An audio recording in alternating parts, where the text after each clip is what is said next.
One thing that happens pretty often if you dress like I do is that you get characterized as someone who belongs to one of the Christian groups called plain people. Think traditional Anabaptists, Mennonite, Amish, or early Quaker. And I have to say, I really hate the characterization because I hate the word plain. Plain is boring, plain is unappetizing, plain is not beautiful. All of which I believe is the opposite of the life I've chosen for myself. I prefer exciting, spicy, sublime. But anyway, the people who pioneered the so-called plain groups back in the 16th century were anything but boring. These people were revolutionary in their desire to establish the justice Jesus calls for in the Sermon on the Mount in the here and now. And they were outspoken in their criticism of the hypocrisy of that era's elites, the wealthy clergy and those who supported them.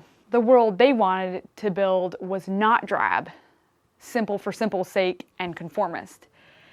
It was meant to be a direct rebuke to the selfish excesses of the wealthy at the expense of the poor. What's more beautiful than that? Of course, like most revolutionaries. Oh, and by the way, they were consistently nonviolent, unlike most other Christian denominations at the time, and they paid heavily for their beliefs.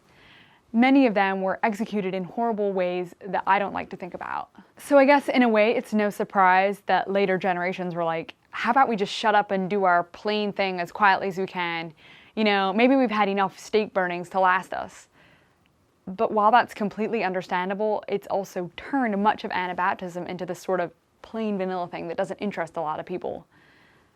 The thing is, the early Anabaptists were, I believe, really right about so many things. They saw material possessions and wealth at the root of all conflict, and therefore they sought to rid themselves of property. They saw the power of the state as intrinsically violent and thereby irreconcilable with the life Jesus called people to. They wanted simple, genuine relationships of equality between one another, so they got rid of fashion and the social rankings that is intrinsic to it. I mean, why would you pay insane amounts of money for a handbag if you weren't trying to make a statement about yourself? So a question I ask myself is, how do we reclaim this subversive heritage and not let ourselves be turned into museum pieces?